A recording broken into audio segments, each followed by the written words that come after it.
జై శ్రీరామ్ మిత్రులారా, నేను ఈరోజు సోషల్ మీడియాలో ఎక్కువ మంది ఫాలోయర్స్, సబ్స్క్రైబర్స్ ఇట్లా ఉంటారు కదా, ఫ్రెండ్స్ అని.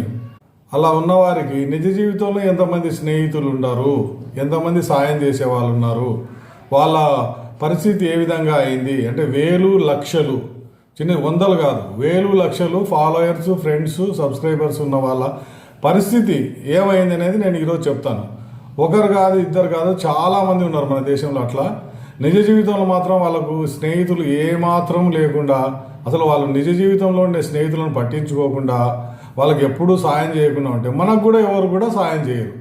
ఆ విషయం గమనించకుండా చాలామంది అంటే నాకు సోషల్ మీడియాలో వేల మంది ఫాలోయర్స్ ఉన్నారు, ఫ్రెండ్స్ ఉన్నారు, సబ్స్క్రైబర్స్ ఉన్నారు అని ఇదే చెప్పుకుంటారు. కానీ అసలు నిజ జీవితంలో ఎంతమంది ఉన్నారు, నీకు ఆపద వస్తే ఎంతమంది సాయం చేస్తారు అని ఎవరు చెప్పడం లేదు.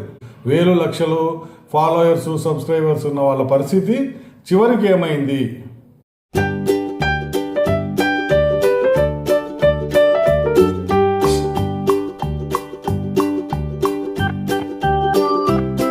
ముందుగా అమెరికాలో ఉటా రాష్ట్రంలో స్ప్రింగ్విల్లే నగరంలో 8 ప్యాసింజర్స్ అనే ఒక యూట్యూబ్ ఛానల్ ఒక మహిళ, రూబీ ఫ్రాంక్ అనే పేరున్న మహిళ నిర్వహిస్తుంది.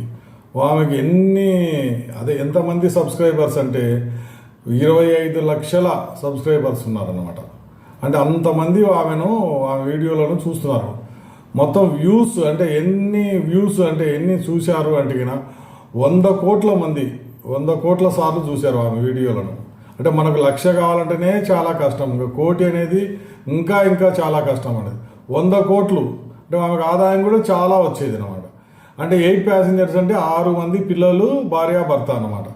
అటువంటి ఆమె 25 లక్షల సబ్స్క్రైబర్స్ ఉన్న ఆమె జైలు పాలైంది. ఎందుకంటే ఆమె చెప్పేది వేరు, తర్వాత చేసేది వేరు అనమాట. చెప్పడం ఏంటి, పిల్లలను ఏ విధంగా సాకాలి, పిల్లలను ఏ విధంగా క్రమశిక్షణలో ఉంచాలి, పిల్లలను ఏ విధంగా మోటివేట్ అంటే వాళ్ళను సృజనాత్మక శక్తి కోసము వాళ్ళని ఏ విధంగా పెంచుకుంటూ పోవాలి, మనము చదువులో ముందుకు ఎలా వెళ్ళాలి పిల్లలు, ఇదే చెప్పేదన్నమాట. దాంతో ఏంటంటే నీతి వాక్యాలు చెప్తే చాలామంది ఏంటంటే చప్పట్లు కొడతారు, అసలు నిజ జీవితం గురించి పట్టించుకోరు.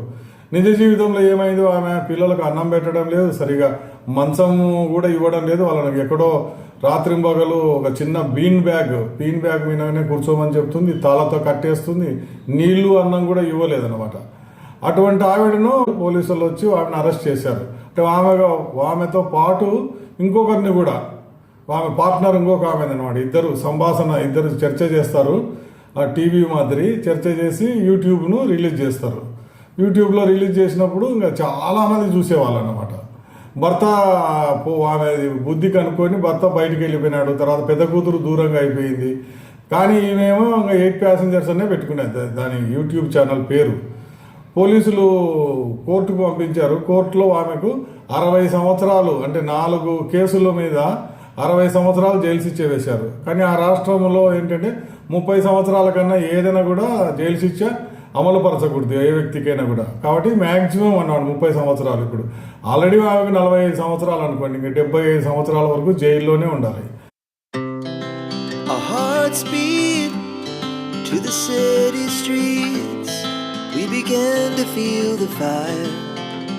ఇన్ని లక్షల సబ్స్క్రైబర్స్ ఎలా వచ్చారంటే అదే సీక్రెట్ నేను చెప్తాను చూడండి. ఇప్పుడు కరువు బ్యాచ్ అనే వాళ్ళు చాలా చోట్ల ఉంటారు, మన దేశంలో కాదు, మన రాష్ట్రంలో కాదు, ఎక్కడైనా ఏ దేశంలో అయినా సరే కరువు బ్యాచ్ అనే వాళ్ళు ఏంటంటే చాలామంది 30-40 సంవత్సరాలైనా కూడా పెళ్ళి అయి ఉండదు వీళ్ళకు. అంటే అమ్మాయిలైనా అబ్బాయిలైనా. తర్వాత పెళ్ళి అయినా కూడా ఏంటంటే విడిపోయి ఉంటారనమాట. వాళ్ళంతా చాలా కోపంగా కూడా ఉంటారనమాట.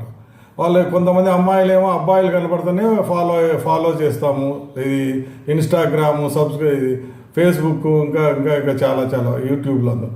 సరే అబ్బాయిలు ఎలా అంటే అమ్మాయి కనపడిందంటే అమ్మాయి ఫోటో, ఇంకా ఫేస్బుక్లో అయితే వెంటబడి పొగిడింది అనమాట. ఈ విధంగా వాళ్ళకు సబ్స్క్రైబర్స్ అనేది ఎక్కువ వచ్చాయి అనమాట. ఇన్స్టాగ్రామ్లో ఫాలోయర్స్, ఫ్రెండ్స్ అనమాట. ఫేస్బుక్లో ఏమో ఫ్రెండ్స్ అంటారు. ఫేస్బుక్లో పరిచయం అయినారు, పెళ్ళి అయిందంటే కన్నా చాలా వాళ్ళకి ఘోరం జరిగిపోతుంది. వాళ్ళకి ఆల్రెడీ 2-3 పెళ్ళిళ్ళు అయిపోయి ఉంటాయి. అది తెలియక చాలామంది ఏం చేస్తారు, వాళ్ళని పెళ్లి చేసుకున్నారు అనుకో, వాని బతుకు అట్నే అయిపోతుంది అనమాట. ఈ అమ్మాయి కూడా అంతే అనమాట. పెళ్లి చేసుకున్నది అనుకోండి, వాడు ఆల్రెడీ ఎంతో మోసగాడు అయి ఉంటాడు. ఫేస్బుక్లో పరిచయం అయినంత మాత్రాన పెళ్లి చేసుకుంటారా?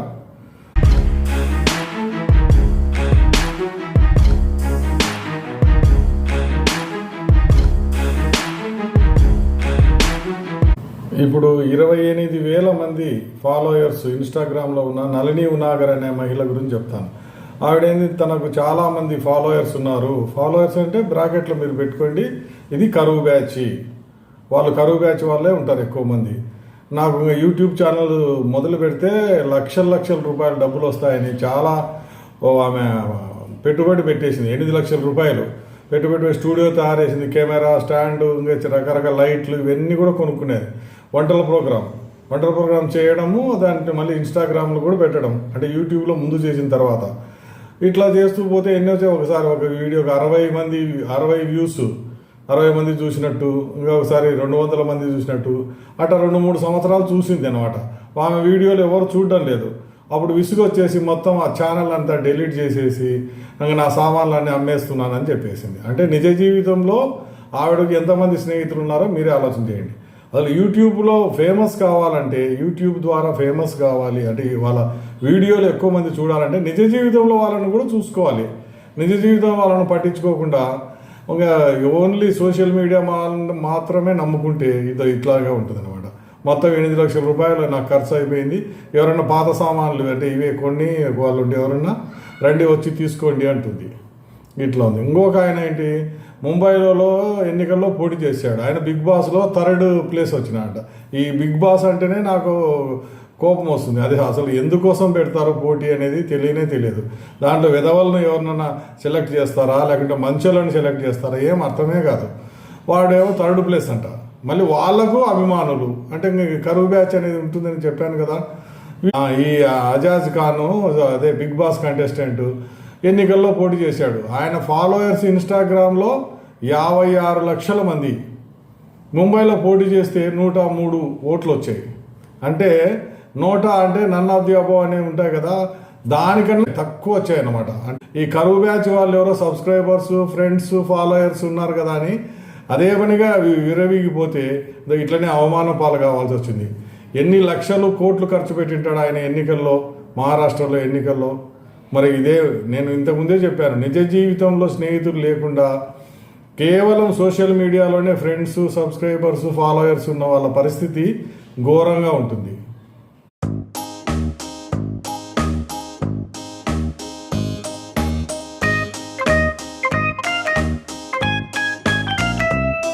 ఇప్పుడు మహారాష్ట్ర అమ్మాయి, ఆమె చార్టర్డ్ అకౌంటెంట్ ఆన్వి కామ్దార్ అని డిలాయిట్ కంపెనీలో కూడా పనిచేసింది. ఆమెకు ఇన్స్టాగ్రామ్లో 3 లక్షల ఫాలోయర్స్ ఉన్నారు. వర్షాకాలం మాత్రం ఈ విహారయాత్రలు ఇవన్నీ చేసి ఇన్స్టాగ్రామ్లో, తర్వాత యూట్యూబ్లో పెడుతుంటుంది అనమాట. అంటే చాలా ప్రమాదకరం అన్నమాట. వర్షాకాలంలో ఏంటి, జలపాతాల దగ్గరకు పోతే చాలా ప్రమాదం ఉండదు. ఉన్నటువంటి నీళ్లు పెరుగుతాయి, అక్కడ చుట్టుపక్కల వాళ్ళంతా కూడా నీళ్ళల్లో కొట్టుకొని పోతారు. ఎంత బలశాలి అయినా కూడా ప్రాణాలు రక్షించుకోవాలంటే కష్టమే అనమాట. కిందటి సంవత్సరం జూన్లో ఏం జరిగింది, బూసీ డ్యామ్ దగ్గర జలపాతంలో నీళ్లు పెరిగిపోయి 7 మంది కొట్టుకొని పోతే 2 బతికారు, 5 మంది, అది ఆ కుటుంబంలోని 5 మంది చనిపోయారు. అది దాని తర్వాత ప్రభుత్వం వాళ్ళు, కలెక్టర్లు ఏం చెప్పారు, అసలు ఆ చుట్టుపక్కల ఎక్కడ పోకూడదు జలపాతాల దగ్గర కానీ ఆర్డర్ కూడా వేశాడు. అయినా కూడా ఈమె ఆన్వి కామ్దార్ అని ఆమె ఏం చేసింది, ప్రమాదాలు ఉన్న చోటనే వీడియో తీయాలని చెప్పేసి ఆమెకు ఉబలాటం అనమాట. వెళ్ళింది చాలా ఇక్కడ జలపాతం దగ్గరికి పోయి, అక్కడ జలపాతం ఎక్కడో ఉంటే ఇటువైపు ఉన్న కొండ మీద నుంచి తీయాలని జలపాతం. అసలు ఆమెకి అంటే ఎందుకు ఆ విధంగా కోరిక వచ్చిందో తెలియదు. ఎక్కువ రిస్క్ తీసుకోవడం అనేది మనం వేరే వాళ్ళ కోసమని ప్రాణం మీదకి తెచ్చుకోవడం అంటే ఇదే అన్నమాట. అంటే కొంతమంది ఏంటంటే దగ్గరికి, అంటే మృత్యువు దగ్గరికి వచ్చినప్పుడు అంటే మా మిత్రుని మాట వినరు, అది అరుంధతిని చూడరు.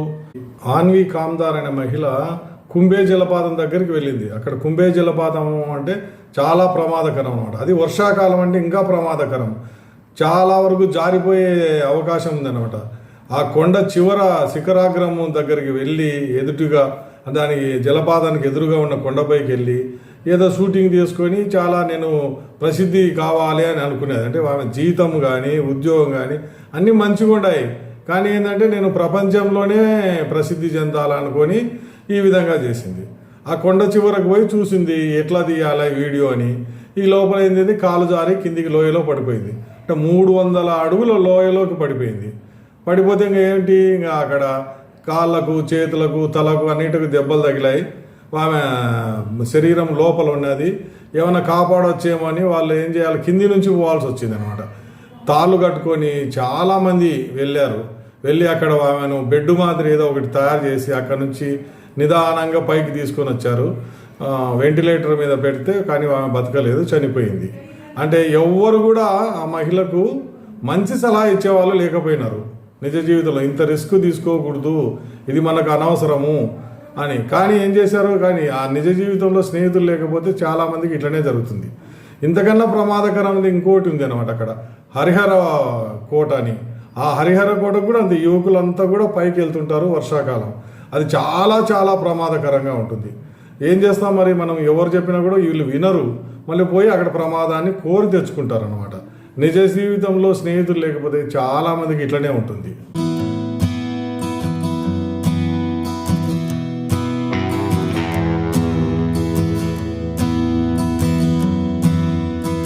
రాధికారెడ్డి పుణ్యక్షేత్రాలు, తీర్థయాత్రలు, తర్వాత విహారయాత్రలు ఇవన్నీ చేసి వీడియోలు మనకు అందించేవాళ్ళు V6 వాళ్ళు.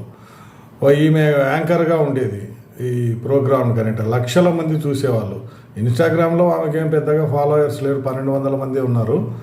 కానీ ఏంటంటే ఆమె ప్రోగ్రామ్ను టీవీలో ఆమె ప్రోగ్రాం వస్తే లక్షల మంది చూసేవాళ్ళు. ఆమెకు మానసిక ఎదుగుదల లేని కొడుకున్నాడు, భర్తతో విడిపోయింది, ఎందుకో కారణాలు మనకు తెలియదు, స్నేహితులు ఎంతమంది ఉన్నారో మనకు తెలియదు. కానీ ఒకరోజు రాత్రి 10 గంటలప్పుడు అట్లా వచ్చేసింది, జీవితాన్ని అంతం చేసుకునేది. అంటే నిజ జీవితంలో చూడండి, ఎవరైనా సలహా ఇచ్చేవాళ్ళు కానీ ఇట్లా సహాయం చేసేవాళ్ళు కానీ లేకపోతే ఎంతమంది జీవితాలు ఇట్లా పోతాయి. అంటే మనము నిజ జీవితాన్ని నెగ్లెక్ట్ చేస్తున్నాం రోజు రోజుకు. ఈ సోషల్ మీడియా వచ్చిన తర్వాత ఈ ఇన్స్టాగ్రాము, ఫేస్బుక్, లేకుంటే ట్విట్టర్ ఇవన్నీ ఉన్నాయి కదా, ఇవన్నీ మనకు పనికొస్తాయా, మనకు నిజంగా పనికొస్తాయా అని ఎవరు ఆలోచన చేయకుండానే మనం అంతా దాంట్లో దూసుకొని వెళ్ళిపోతున్నాం.